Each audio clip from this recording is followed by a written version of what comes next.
Welcome back to another episode of Boozin on a Budget, right here on Titan TV.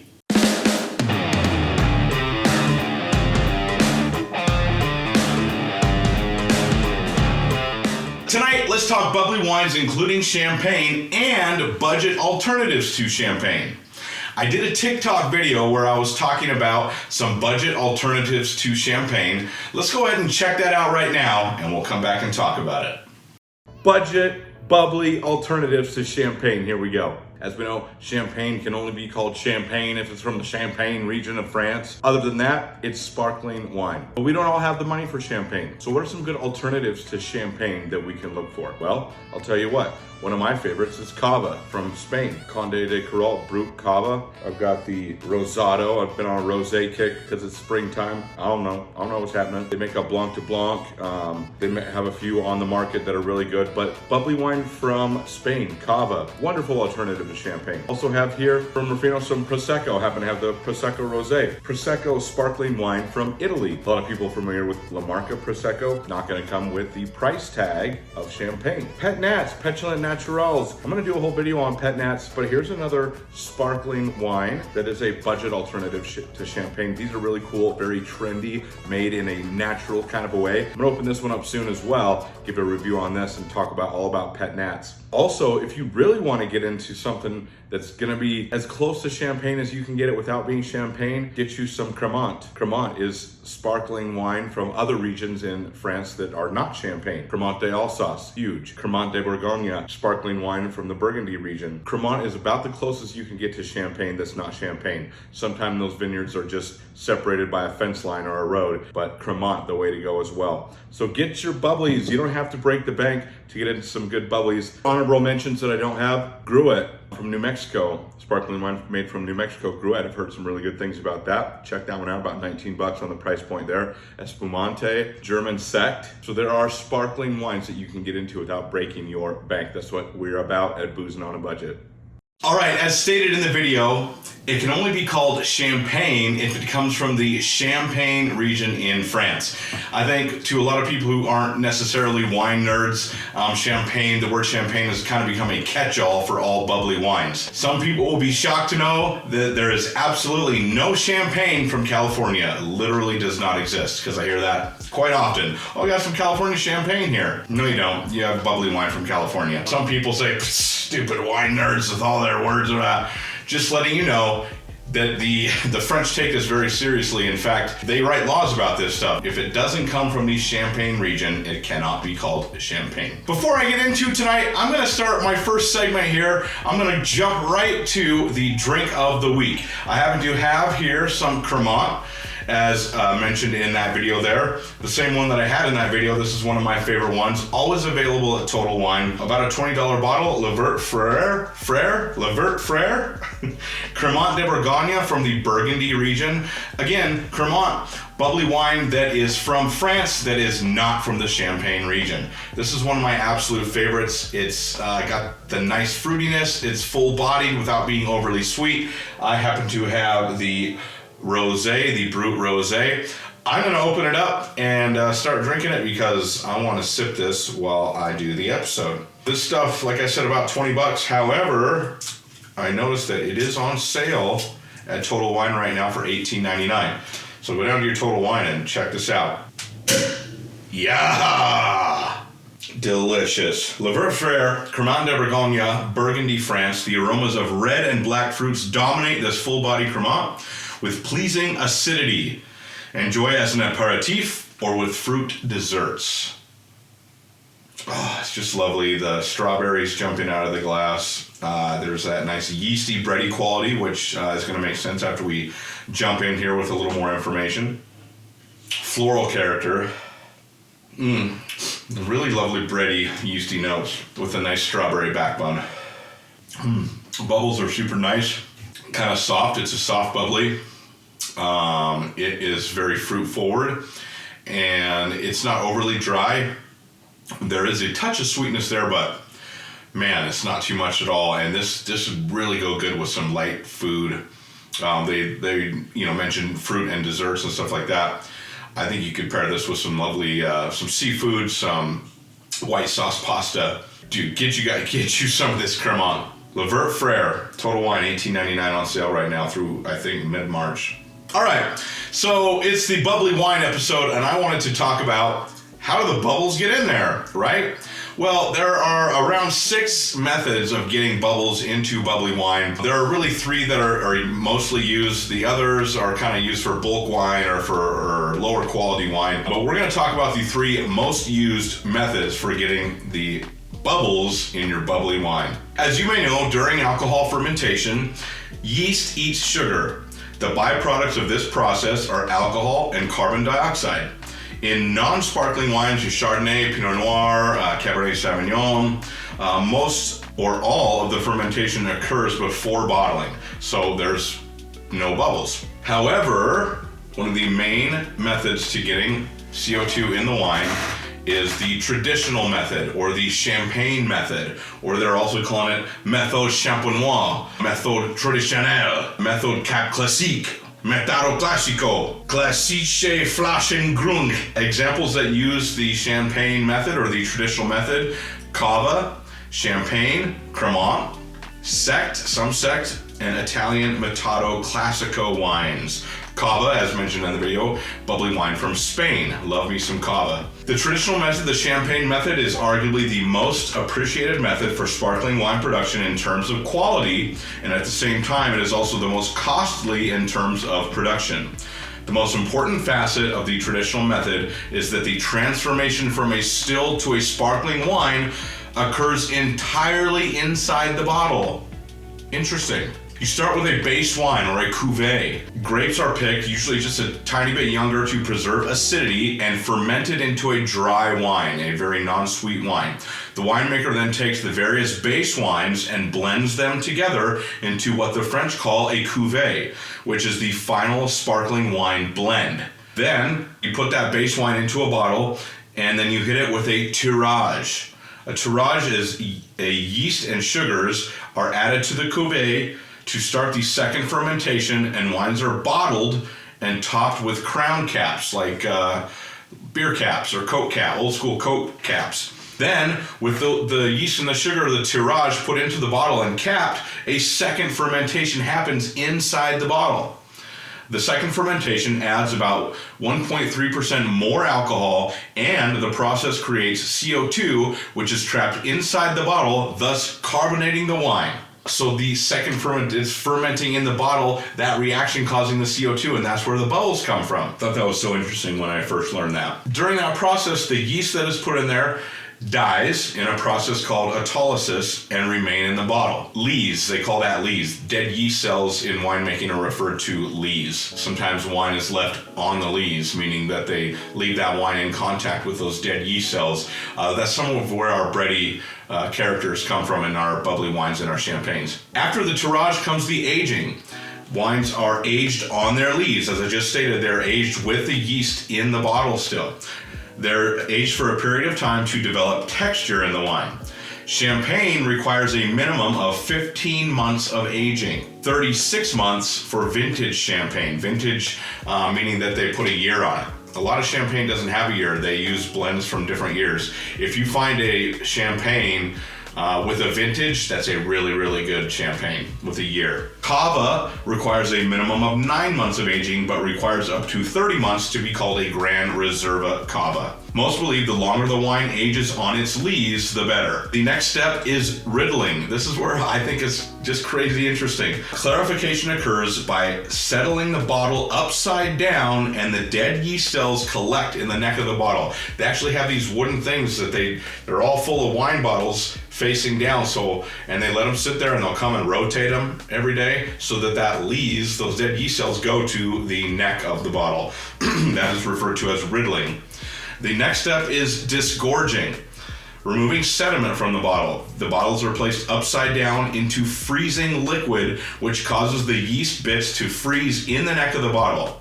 The crown cap is then popped off momentarily, which allows the frozen chunk of lees to shoot out of the pressurized bottle. After that step, the last step is called dosage. A mixture of wine and sugar called exposition liqueur is added to fill bottles, and then the bottles are corked.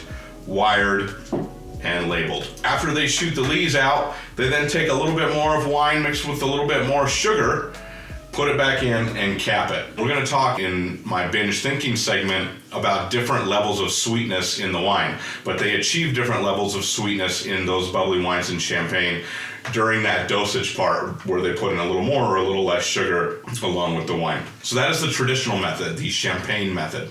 Another widely used method, the next method I want to talk about, is called the tank method or the Charmat method. Metodo Italiano, Cuvée Close, Autoclave. Examples that use the tank method, Prosecco and Lambrusco. The tank method came about during the industrial advancements made in the early 20th century and is the main process used for Prosecco and Lambrusco wines.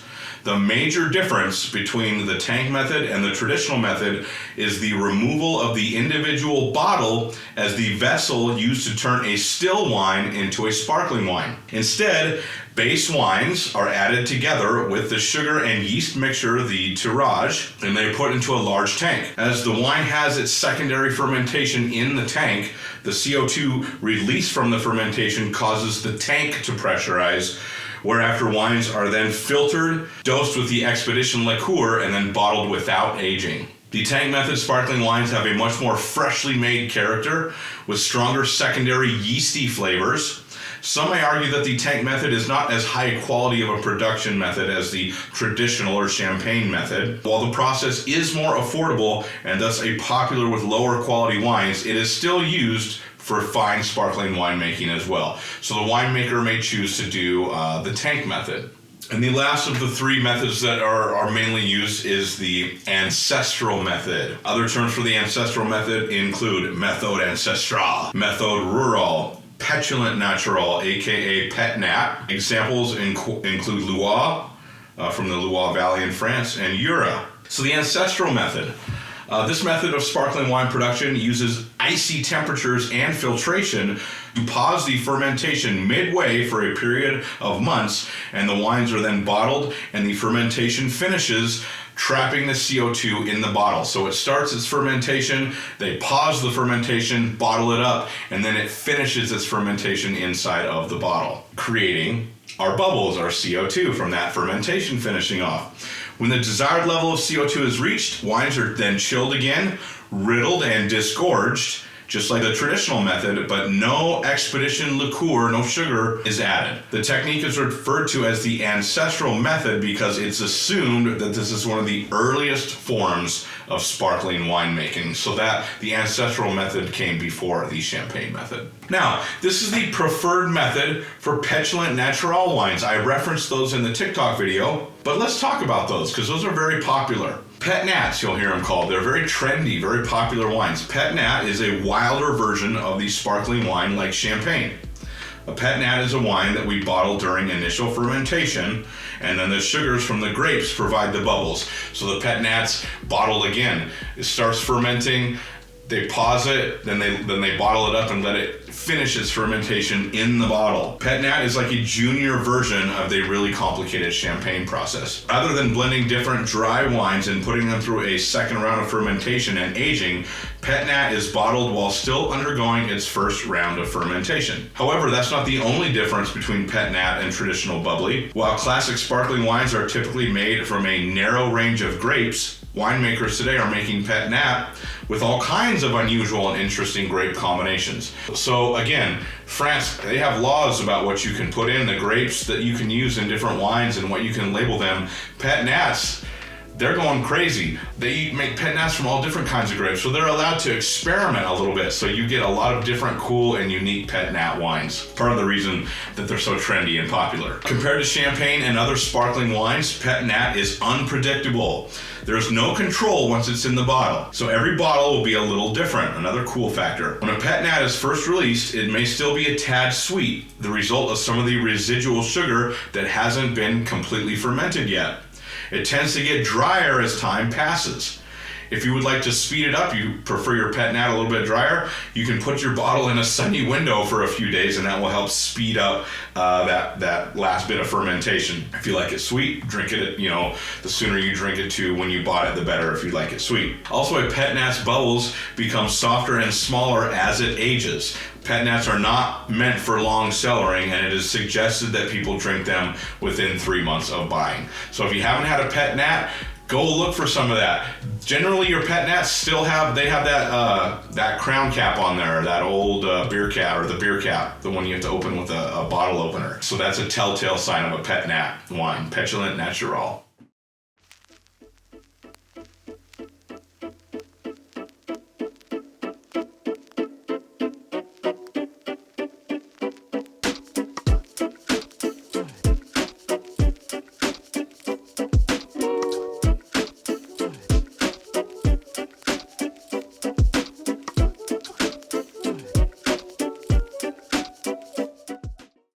Welcome back, guys. Let's move on to my segment, Binge Thinking. Today in Binge Thinking, we're going to talk two things. We're going to start with serving temperature. Serving temperature is actually very important. Serving temperature of really all your wine, your beer, your whiskey. I talked about that in my last episode, how I like my whiskey to be closer to room temp and I don't really put ice in it. Serving temperature affects your overall experience with your beverage. And you know what? It's not even that nerdy. You need to have the right serving temperature so that you can get the most out of your alcoholic beverages. What temperature should my wine be? Serving wine at the recommended temperature brings its intended flavor profile, character, and bouquet by ensuring that the wine displays a balance of aroma, flavor, structure, and alcohol. Serve wine too cold or even too warm and you're missing out. Let's talk some white wine basics. If white wines are served too cold, flavors and aromas will be muted. What I was referencing in my whiskey episode, if it put ice in your whiskey, a lot of times closes some of the flavors down. They're muted. Your white wine too warm, and they become flat and flabby. Flabby, one of my favorite wine words. Flabby to describe wine that is the temperature's too warm. It's just kind of not defined. It's just like bleh. Your white wine served between 45 and 50 degrees Fahrenheit, depending on the varietal, and we'll get more into that. Red wine basics. Served too cold, red wines will seem excessively tannic and acidic. You don't want that. Too warm, they will become overly hot, which is a term for too much alcohol, right? That's a term for whiskey as well. It's hot, a lot of alcohol, a lot of burn. So you want to serve your red wines, again, depending on varietal, between 55 and 65 degrees Fahrenheit. So let's talk specifics. Your red wines, your Syrah, Zinfandel, Merlot, Malbec, and Cabernet Sauvignon want to serve for the 60 to 65 degrees Fahrenheit. If you have it just sitting on the counter at home, 60 to 65 was probably referred to mostly as cellar temperature. I think most American homes are generally a little warmer than 60. So if it's just sitting on your counter or something like that, pop your red wines, your Syrah, Zinfandel, Merlot, Malbec, Cabernet Sauvignon, pop those in the fridge for 15 or 20 minutes. Get a little bit of, bring that temperature down a little bit. Your Cabernet Franc, 60 degrees Fahrenheit. Your Pinot Noir, I love me some Pinot Noir. That you can serve a little bit cooler, 55 to 60 degrees Fahrenheit. Again, you probably want to pop your Pinot Noir in the fridge if it's at room temperature in your house. You put it in there for 30 minutes. I'll always err on a little bit cooler, pretty much with all my wine. Again, you don't want to mute it, you don't want it too cold, but I like to have it kind of at the far level of cool. I err on the side of cool so that I like it when it comes to temp in my glass a little bit, because that's part of the experience for me. Also, pro tip here, if you got a wine and it's just too cold, hold it like this and let some of the heat from your hand warm that wine up. Reversely, you don't want to hold most of your wines like this because you don't want your hand to warm them up. That's why wine glasses have a stem. Moving on to whites, your Chardonnay, Viognier, and your white Bordeaux blends, you want to serve those right around 50 degrees Fahrenheit. Your Pinot Gris, Riesling, and Sauvignon Blanc, 45 to 50 degrees. And your sparkling wine, your Champagne, 45 degrees. That's what I have my wine fridge set at for that, for the white wine for the champagne section. You could even throw your bubblies into your refrigerator for a while, let them get nice and cold, and then let them come up to temp in the glass. Lastly, a note on wine storage. If you're storing wines for any length of time, keep both red and white wines at 55 degrees Fahrenheit. Your kitchen counter at a generous 70 plus is far too warm. You don't want to keep your white wines cooler than that if you're aging them, because you want them to age and develop a little bit. If it's too cold, it really slows down the aging process. So if you're storing your wines, you're cellaring them, a nice cool cellar temp, 55 degrees is recommended. I have a rosé, it's a Brut. You'll see that quite a bit. A lot of champagne or a lot of California bubbly is Brut. It says Brut on the label. What does Brut mean? Brut is a way to describe how sweet the wine is. How sweet is your champagne or your bubbly? Let me start by saying dry is a term that does not mean the dryness on your tongue. That gets confused a lot. That would be tannin or tannic. That means dryness. Nothing can be simple with fucking wine. Dryness is referred to as not sweet. So you have dry, and then if you would say off dry, meaning that it's starting to get a little bit sweet. So for our purposes here, dry is not sweet. So Brut Nature or Brut Nature is bone dry. That is the driest, least sweet type of champagne or bubbly you can get, Brut Nature. Right after that is Extra Brut. Still on the dry side, but not as dry as Brut Nature. Following that is Brut. A hint of sweetness now with Brut, really, really common. Most champagnes sold are Brut. So there's a little bit of sweet there, but not too much. Now this one's funny because this is actually sweeter than Brut, but it's called Extra Dry. The next step here is Extra Dry. Slightly sweet despite the misleading name. Moving up from Extra Dry, we have Sec or Dry. Moderately sweet, again despite the name. After Sec is Demi-Sec. We're starting to get close. The Demi-Sec is pretty sweet. It's almost getting close to a dessert wine. And then finally, Doux. Doux is dolce. Doux or dolce, I should say, is the sweetest of your bubbly wine and champagne. But look for those things. That's gonna tell you how sweet your bubbly or your champagne is. In wrapping up our discussion on bubbly wines, don't be put off. You can go get some really lovely bubbly wines. Like this thing is just absolutely wonderful. Drinking so very, very lovely, and it cost me about 20 bucks. Go down to your Total Wine or your local wine store. Tell them you want to find some bubblies that won't break the bank.